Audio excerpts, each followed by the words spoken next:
Hello everyone, welcome to Varsha's kitchen. ಇವತ್ತಿನ ವಿಡಿಯೋದಲ್ಲಿ ರುಚಿಯಾಗಿರುವಂಥ ಈರುಳ್ಳಿ ಪಕೋಡ ಹೇಗೆ ಮಾಡ್ಕೊಳ್ಳೋದು ನೋಡೋಣ. ಇದು ಸಂಜೆ ಟೀ ಟೈಮ್ ಸ್ನ್ಯಾಕ್ಗೆ ತುಂಬ ರುಚಿಯಾಗಿರುತ್ತೆ, ನಿಮಗೆಲ್ರಿಗೂ ಇಷ್ಟ ಆಗುತ್ತೆ. ಮೊದಲು ಒಂದು ಬಟ್ಲಿಗೆ ಸಣ್ಣದಾಗಿ ಉದ್ದಕ್ಕೆ ಹೆಚ್ಚಿಟ್ಕೊಂಡಿರೋವಂಥ 4 ಮೀಡಿಯಮ್ ಸೈಜ್ ಈರುಳ್ಳಿ ಹಾಕ್ಕೊಳ್ಳಿ.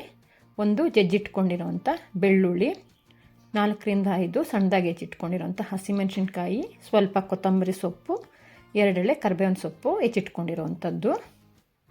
ಇದೆಲ್ಲ ಹಾಕಿದ ನಂತರ ಖಾರಕ್ಕೆ 1 spoon red chilli powder, 1 spoon ಧನಿಯಾ ಪುಡಿ, ಅರ್ಧ ಸ್ಪೂನು ಗರಂ ಮಸಾಲ ಪೌಡರು, 1 ಚಿಕ್ಕ ಸ್ಪೂನ್ ಆಗೋಷ್ಟು ಅರಿಶಿನ, ರುಚಿಗೆ ತಕ್ಕಷ್ಟು ಉಪ್ಪು.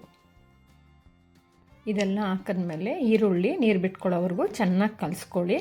ಕೆಂಪೀರುಳ್ಳಿ ಆದರೆ ನೀರಿನಂಶ ಬೇಗನೆ ಬಿಡಲ್ಲ, ಬಿಳಿ ಈರುಳ್ಳಿ ಆದರೆ ನೀರಿನಂಶ ಜಾಸ್ತಿ ಇರುತ್ತೆ, ಬೇಗನೆ ನೀರು ಬಿಟ್ಕೊಳ್ಳುತ್ತೆ. ನೋಡಿ, ಈರುಳ್ಳಿಲಿ ನೀರು ಬಿಟ್ಕೊಂಡಿದೆ, ಇಷ್ಟು ಮಾತ್ರ ಆದರೆ ಸಾಕು. ನಾನು ಇವಾಗ ಇದಕ್ಕೆ 1.5 ಕಪ್ ಆಗೋಷ್ಟು ಕಡಲೆ ಹಿಟ್ಟು ಹಾಕ್ಕೋತಾ ಇದ್ದೀನಿ. 1.5 ಕಪ್ಪು ಕಡಲೆ ಹಿಟ್ಟಿಗೆ 1 ಕಪ್ಪು ಅಕ್ಕಿ ಹಿಟ್ಟು ಹಾಕ್ಕೊಳ್ಳಿ. ಇದೆಲ್ಲ ಹಾಕಿ ಚೆನ್ನಾಗಿ ಮಿಕ್ಸ್ ಆಗೋವರೆಗೂ ಕಲಿಸ್ಕೊಳ್ಳಿ. ನಾವೆಷ್ಟು ಚೆನ್ನಾಗಿ ಪಕೋಡ ಕಲಿಸ್ಕೊಂಡ್ರೆ ಪಕೋಡ ಅಷ್ಟು ಚೆನ್ನಾಗಿ ಬರುತ್ತೆ. ನೋಡಿ, ಇಷ್ಟು ಮಾತ್ರ ಆದರೆ ಸಾಕು. ನಾನಿಲ್ಲಿ ನೀರು ಏನೂ ಹಾಕಲಿಲ್ಲ. ನಿಮಗೆ ಗಟ್ಟಿ ಅನ್ನಿಸಿದ್ರೆ 2 ಸ್ಪೂನ್ ನೀರು ಹಾಕ್ಕೊಂಡು ಕಲಿಸ್ಕೊಳ್ಳಿ. ಇದೆಲ್ಲ ಕಲಸಿ ಪಕ್ಕಕ್ಕಿಟ್ಟು ಪಕೋಡ ಕರಿಯೋಕ್ಕೆ ಎಣ್ಣೆ ಬಿಸಿ ಮಾಡ್ಕೊಳ್ಳೋಣ.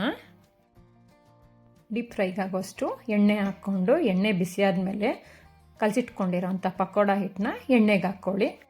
ನಾನು ತೋರಿಸಿರೋ ವಿಧಾನದಲ್ಲಿ ಪಕೋಡ ಹಿಟ್ಟನ್ನ ಎಣ್ಣೆಗೆ ಹಾಕ್ಕೊಳ್ಳಿ. ಇಲ್ಲಿ ಫ್ಲೇಮು ಹೈ ಅಲ್ದಿರ ಲೋ ಅಲ್ದಿರ ಮೀಡಿಯಮಲ್ಲಿ ಇಟ್ಕೊಂಡು ಮಾಡಿ. ಪಕೋಡ ಹಾಕಿದ ತಕ್ಷಣ ತಿರುವಾಕ್ಬಿಡಿ, ಒಂದು 20 ಸೆಕೆಂಡು ಬೇಯಕ್ಕೆ ಬಿಡಿ, ಆಮೇಲೆ ತಿರುವಾಕಿ.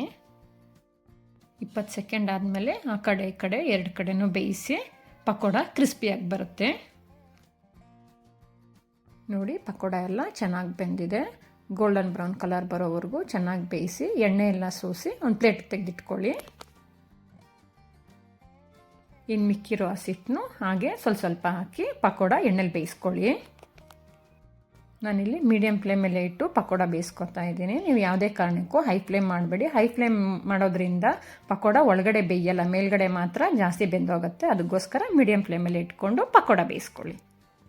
ನಾನು ಹೇಳಿರೋ ಮೆಜರ್ಮೆಂಟಲ್ಲಿ ನೀವು ಪಕೋಡ ಮಾಡಿಕೊಂಡ್ರೆ ಗರ್ಗರಿಯಾಗಿ ರುಚಿಯಾಗಿ ಪಕೋಡ ಬರುತ್ತೆ. ಈ ಗರ್ಗರಿಯಾದಂಥ ಪಕೋಡ ನಿಮಗಿಷ್ಟ ಆದರೆ ಮನೇಲಿ ಒಮ್ಮೆ ಟ್ರೈ ಮಾಡಿ.